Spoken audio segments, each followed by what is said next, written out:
வணக்கம் அன்பர்களே. இந்த காணொளியில் நம்முடைய தமிழ் முன்னோர்கள், குறிப்பாக சித்தர்கள், சங்க கால புலவர்கள், இவர்கள் புராண கதைகள் பல சொன்னவர்கள். அப்படி சொன்னவர்கள் பல ஆயிரம் ஆண்டுகளுக்கு முன்பாக வேற்றுக்கிரக வாசிகள் என்ற சொல்லை நேரடியாக பயன்படுத்தி இருக்கின்றார்களா என்று பார்த்தால், அவர்கள் வேற்றுக்கிரக வாசிகள் என்ற சொல்லை நேரடியாக பயன்படுத்தவில்லை. ஆனால் அவர்கள் சில பாடல்களில் நம் பூமிக்கு அப்பால் வாழும் உயிர்கள் அதை பற்றிய வாக்கிய தொடரை பயன்படுத்தி அல்லது அதற்கு ஒப்பான வாக்கிய தொடரை பயன்படுத்தி வேறு உலகத்தில் மனிதர்கள் வாழுகின்றார்கள் என்ற செய்தியை சொல்லியிருக்கின்றார்கள். நம் பூமிக்கு அப்பால் வாழும் உயிர்கள் பற்றிய சிந்தனைக்கு இடமளிக்கும் வகையில் சில குறிப்புகளையும் அவர்கள் கொடுத்திருக்கின்றார்கள். புராணங்கள் மற்றும் வேதங்களை நம்ம பார்த்தோம்னு சொன்னால், இந்து புராணங்களிலே திக்வாசிகள் அல்லது திவ்ய லோக வாசிகள் அல்லது தேவர்கள் போன்றோர் வேறு உலகங்களே வாழுகின்றார்கள் என்று புராணத்தில் சொல்லப்படுகின்றது. அதே போலதான் இவைகள் இன்று விஞ்ஞான ரீதியாக இவர்களை பார்க்கின்ற பொழுது வேறு கிரகத்தில் வாழும் அதிக அறிவு உயிர்கள் என்ற கருத்தோடு ஒத்து போகின்ற ஒரு சொல்லாக இருக்கின்றது. சப்த ரிஷிகள், அதாவது 7 முனிவர்கள் கிரகங்களிடையே பயணம் செய்கின்றார்கள் என்று கதைகள் வழியாக கூறியிருக்கின்றார்கள். 7 முனிவர்கள், அதாவது சப்த ரிஷிகள் கிரகங்களிடையே பயணம் செய்கின்றார்கள் என்று கதைகள் வழியாக சொல்லியிருக்கின்றார்கள். சித்தர்களை பார்த்தோம்னு சொன்னால், போகர் போன்ற சில சித்தர்கள் தங்கள் பயணங்களை வானம் வழி அல்லது வியோம பயணம் போல விவரிக்கின்றார்கள். சில பாடல்களில் அவர்கள் அண்டம் தாண்டி அறிவை பெற்றதாக கூறுகின்றார்கள். இது நவீன கற்பனையில் விண்வெளி பயணம் என கருதலாம். ஆனால் அவர்கள் அந்நிய உயிரினங்கள், வேற்றுக்கிரக வாசிகள் அல்லது ஏலியன்ஸ் பற்றி நேரடியாக சொல்லவில்லை. இருப்பினும் வேறு உலகத்தில் நம்மளை விட அறிவான உயிர்கள் இருக்கிறார்கள் என்று சித்தர்கள் சொல்லியிருக்கின்றார்கள். வானியல் அறிவு என்ன சொல்லுகின்றன்னு சொன்னால், சங்ககால புலவர்கள், வேத வானியலாளர்கள் கிரக நட்சத்திரங்களின் பாதைகள், நட்சத்திரங்களின் தூரம் போன்றவற்றை நுணுக்கமாக கூறியுள்ளனர். அவர்கள் வானியல் அறிவு மிகவும் முன்னேறியதால் மற்ற கிரகங்களில் உயிர்கள் இருக்கலாம் என்னும் கருத்து வாய்ப்பு பெற கூறியிருக்கின்றார்கள். ஆனால் எதையும் குறிப்பாக அவர்கள் எழுதவில்லை. நம் முன்னோர் வேற்றுக்கிரக வாசிகள் என்ற சொல்லை பயன்படுத்தவில்லை.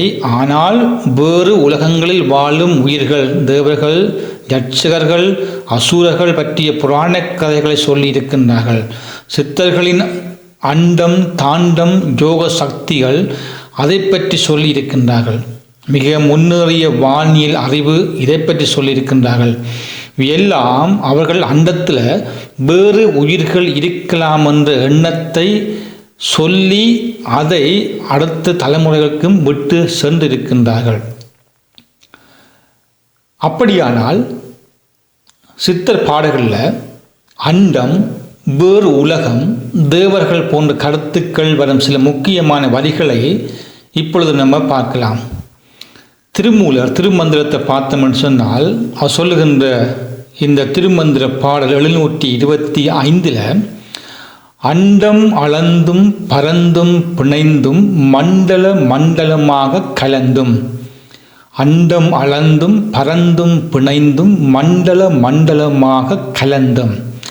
அண்டம் என்பது இந்த வான் அண்டம், அது எந்த அளவுக்கு பறந்திருக்கு என்று சொல்லி நமக்கு தெரியாது.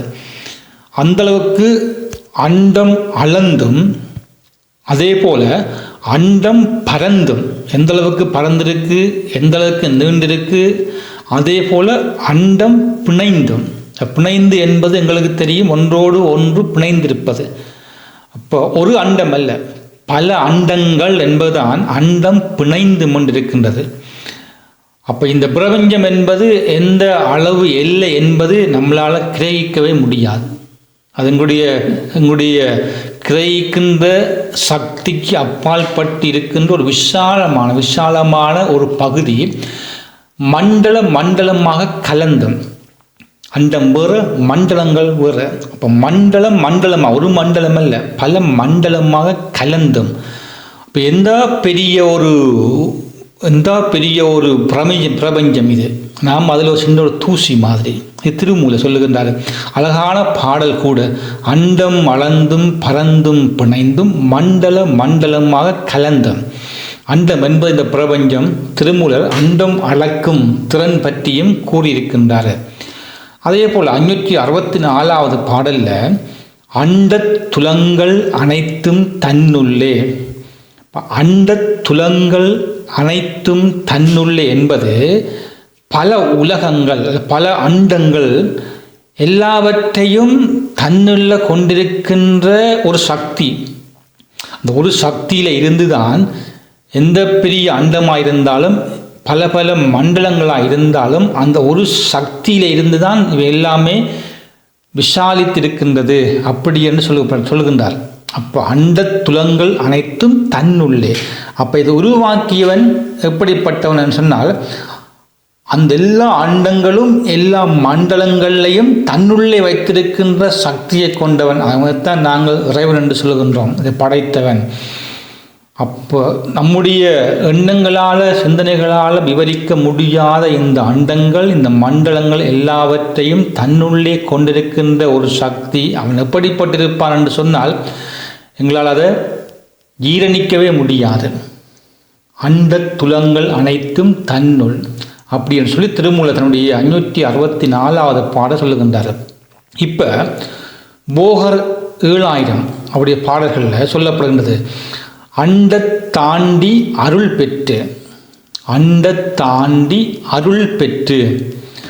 யோகத்தின் மூலம் அண்டத்தை தாண்டி அறிவு பெற முடியும் என்று சொல்லுகின்றார். இந்த பூமியில் கிடைக்கின்ற அருளை விட அண்டங்களை தாண்டி, வேறு உலகத்தை தாண்டி அங்கே இருந்தும் அருளை பெற முடியும்.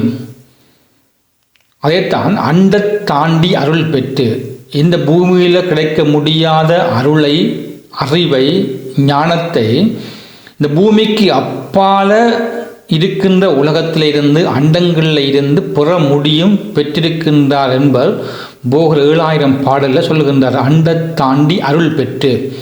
அதே போல விண்ணில் பயணம் செய்து வியப்புறும் தேசம் கண்டேன். விண்ணில் பயணம் செய்து வியப்புறும் தேசம் கண்டேன். அதனால தான் முன்னோர்கள் விண்ணில் பயணம் செய்திருக்கின்றார்கள். இன்று வேறு கிரகங்களுக்கு வானிலாக செல்வது போல அந்த காலத்தில் சித்தர்கள், குறிப்பாக போகர், விண்ணில் பயணம் செய்திருக்கின்றார்கள். அப்படி பயணம் செய்து வியப்புறுகின்ற, அதிசயிக்கின்ற, கண்கொள்ளா காட்சி கொண்ட பல தேசங்களை கண்டிருக்கின்றார் என்று சொல்லி போகர் 7000 என்ற பாடலில் சொல்லியிருக்கின்றார். இப்போ நம்ம அகத்தியரை பார்ப்போம். அகத்தியர் என்ன சொல்லியிருக்கிறார்னு சொன்னால், அண்டாந்தம் காணும் அகத்தறிவோர். யோகத்தில் பரிபூர்ணமாக இருக்கும் ஒருவர் அண்டத்தின் எல்லைகளை அறிய முடியும் என்று சொல்லுகின்றார். அண்டாந்தம் காணும் அகத்தறிவோர். இப்போ அந்த அண்டாந்தம் என்பது அண்டம், அண்டம் முழுவதையும் காணுகின்ற அகத்தறிவோர் உள் உணர்வாகவே அதை அறிய முடியும். அதே போல வெளி உணர்வாகவும் அதை புரிந்து கொண்டு அறிய முடியும். 2 விதமாக அறிந்து கொள்ள முடியும். அண்டாந்தம் காணும் அகத்தறிவோர் உள் உணர்வாக அறியலாம் அண்டங்களை, அதே போல சென்றும் அறியலாம். இது அகத்தியர் சொல்லியிருக்கின்றார் யோகத்தில். அதே போல பதஞ்சலி சித்தர் என்ன சொல்கின்றார், அண்டம் தாண்டும் வியோம பயணம். வியோமம் என்பது விண்வெளி.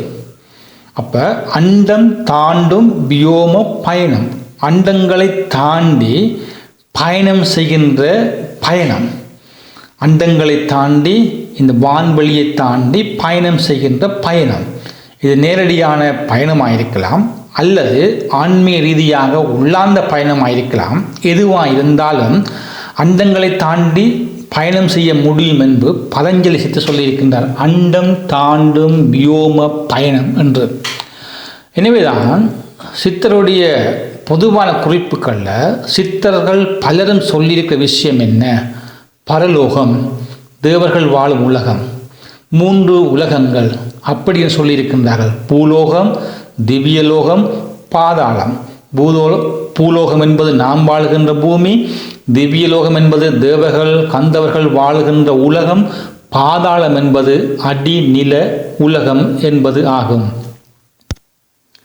எனவேதான் தமிழ் சித்தர்கள் பல ஆயிரம் ஆண்டுகளுக்கு முன்பே அண்டம், பல உலகம் மற்றும் பரலோகங்கள் பற்றிய ஆழ்ந்த அறிவை கொண்டிருந்தார்கள். அதை பாடல்களில் நேரடியாக இல்லாவிட்டாலும் மறைமுகமாக எழுதி வைத்திருக்கின்றார்கள்.